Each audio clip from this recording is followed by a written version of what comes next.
Kecantikan adalah fitrah bagi seorang wanita.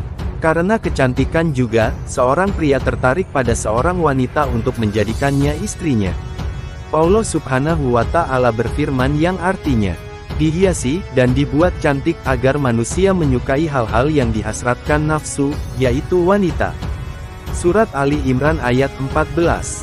Allah Subhanahu wa Ta'ala menciptakan setiap makhluk berpasang-pasangan seperti laki-laki dan perempuan, siang dan malam, langit dan bumi dan seterusnya. Namun, Allah telah memilih manusia sebagai makhluk yang paling sempurna karena diberkahi dengan akal sehat. Karena kecantikan, berbagai fitnah bermunculan dari kaum perempuan sehingga menyebabkan jatuhnya harkat dan martabat perempuan dalam kehidupan manusia. Fitnah wanita adalah fitnah terbesar karena semua fitnah ada padanya, seperti suaranya, penampilannya, gerakannya dan sebagainya. Rasulullah Shallallahu Alaihi Wasallam bersabda, "Tidaklah aku tinggalkan sepeninggalku fitnah cobaan, yang lebih berbahaya bagi kaum laki-laki yaitu, fitnah wanita." Hadis riwayat, Bukhari dan Muslim. Mengapa wanita bisa terjerumus dalam fitnah ini? Kehidupan umat manusia di akhir zaman, khususnya perempuan, semakin berubah hingga mengesampingkan syariat agama yang telah mapan. Bahkan tidak sedikit wanita lebih mengutamakan fashion dan kecantikan meski telah keluar dari akhlak dan akhlak yang diterapkan oleh Islam.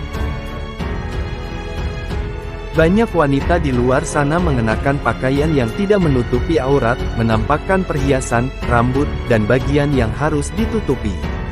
Hal ini mulai berkembang pesat karena portal belanja online merilis berbagai macam mode terbaru yang terlihat sangat mutakhir akhir-akhir ini.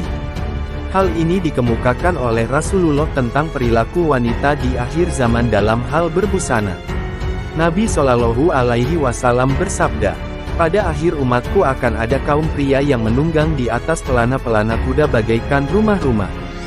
Mereka turun di pintu-pintu masjid, wanita-wanita mereka berpakaian tetapi telanjang, kepala mereka bagaikan punuk unta yang kurus. Laknatlah mereka karena sesungguhnya mereka adalah wanita-wanita terlaknat. Seandainya setelah kalian ada salah satu umat, niscaya wanita-wanita kalian akan menjadi pembantu bagi wanita-wanita mereka, sebagaimana wanita-wanita sebelum kalian menjadi pembantu bagi wanita-wanita kalian." Hadis riwayat Imam Ahmad. Hadis ini dengan jelas menunjukkan bagaimana wanita di akhir zaman berbusana, sehingga setiap jenis busana yang dikenakan pasti akan menarik mata laki-laki untuk melihatnya. Hal ini dipandang sebagai tren terbaru, terutama bagi wanita pekerja yang rela merogoh kocek banyak untuk tampil gaya dan cantik di tempat kerja masing-masing. Jika busana yang dikenakan sesuai dengan syariat Islam, maka tidak ada yang perlu digusarkan. Islam tidak melarang umatnya untuk terlihat cantik, tetapi ketika melampaui batas, hal ini dilarang oleh Rasulullah. Apa artinya berpakaian tapi telanjang? Dr. Yusuf Al-Qardawi dalam kitab Al-Halal wa Al-Haram fi Al-Islam menjelaskan, wanita yang berpakaian tapi telanjang seperti sabda Nabi Shallallahu Alaihi Wasallam menyebut pakaian yang dikenakan wanita tidak berfungsi sebagai benteng untuk menutupi seluruh aurat mereka. Di antara ciri-ciri pakaian tersebut adalah kurus, ketat, pendek, memperlihatkan bagian utama tubuh wanita dan lain-lain. Ada juga pendapat yang mengatakan bahwa yang memakai pakaian tetapi telanjang berarti jilbab yang dikenakan hanya dililitkan di leher dan pakaian yang dikenakan sangat ketat sehingga memperlihatkan bentuk tubuh wanita tersebut. Karena perilaku ini, kelompok wanita ini akan disiksa di akhirat. Rasulullah menjelaskan beberapa ciri wanita, di antaranya berpakaian tetapi telanjang, berlenggak-lenggok dan memiliki rambut seperti punuk unta. Faktanya pernyataan baginda Nabi Muhammad SAW 1400 tahun lalu menggambarkan situasi yang terjadi hari ini. Seolah-olah beliau bisa melihat apa yang akan terjadi di masa depan. Saat ini, banyak tempat yang digunakan untuk mendekorasi dan melakukan fashion pada rambut dengan berbagai gaya dan bentuk. Ada beberapa salon kecantikan yang bercampur antara pria dan wanita. Meski ada larangan, namun bagi pekerja laki-laki tetap bisa melihat rambut yang aurat bagi perempuan. Tidak hanya itu, ada wanita yang tidak puas dengan rambut yang diberikan oleh Allah Subhanahu wa Ta'ala sehingga mereka mencoba untuk menyambung rambut mereka, atau memakai wig rambut palsu agar tetap anggun cantik untuk dilihat. Al-Wasilah adalah seorang wanita yang menyambungkan rambutnya dengan rambut wanita lain sehingga rambutnya terlihat panjang dan menyebabkan orang lain berpikir bahwa rambut Al-Wasil sendi adalah rambut asli. Hal ini biasa dilakukan oleh wanita dengan rambut tipis atau wanita pirang yang menyambungkan rambut mereka dengan rambut hitam. Larangan tersebut berdasarkan hadis dari Asma binti Abi Bakar radhiyallahu an, bahwa seorang wanita datang kepada Rasulullah dan mengadu kepadanya. Dari Asma binti Abi Bakar radhiyallahu anha bahwa ada seorang perempuan yang menghadap Rasulullah lalu berkata, "Telah kunikahkan anak gadisku, setelah itu dia sakit sehingga semua rambut kepalanya rontok dan suaminya memintaku segera mempertemukannya dengan anak gadisku, apakah aku boleh menyambung rambut kepalanya?"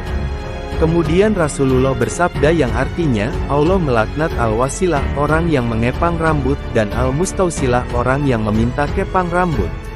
_2 Hadis riwayat Bukhari dan Muslim.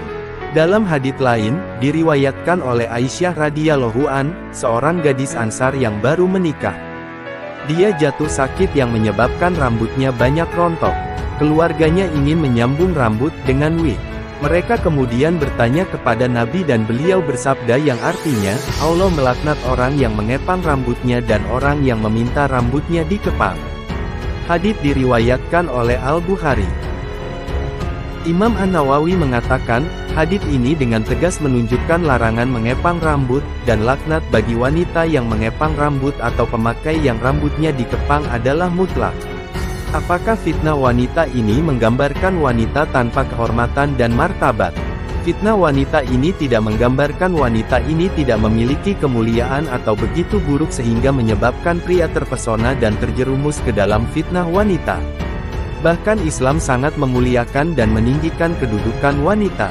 Dari Abdullah bin Amr bin Al-Ash radhiyallahu anhuma, ia berkata bahwa Rasulullah shallallahu alaihi wasallam bersabda, "Sesungguhnya dunia itu adalah perhiasan, dan sebaik-baik perhiasan dunia adalah wanita salehah." Hadis riwayat Muslim. Imam Al-Qurtubi menjelaskan bahwa arti wanita soleh ini adalah wanita yang menyenangkan suaminya ketika dilihat, ketika diberi petunjuk dia patuh, dan ketika suaminya tidak ada, dia menjaga kehormatan suaminya atas dirinya dan hartanya. Rasulullah Shallallahu Alaihi Wasallam bersabda yang artinya, "Maukah aku ceritakan kepadamu tentang sebaik-baik harta seorang laki-laki adalah wanita yang soleh. Ketika dia memandangnya, dia akan bahagia, ketika dia memberi perintah padanya dia patuh, dan ketika dia tidak dengannya, dia menjaga martabatnya." Hadis diriwayatkan oleh Abu Daud. Oleh karena itu, fitnah terhadap wanita ini merupakan gambaran dari Rasulullah kepada kaum akhir zaman yang memandang wanita dengan pandangan curiga dan merusak. Pada saat yang sama, gambar ini mengacu pada wanita yang tidak peduli dengan harga diri, menyebabkan pria jatuh ke dalam fitnah wanita ketika mereka melihatnya. Akan tetapi, sebaik-baik wanita adalah yang bertakwa dan menjaga harga dirinya agar tidak terjerumus ke dalam jurang fitnah yang merusak.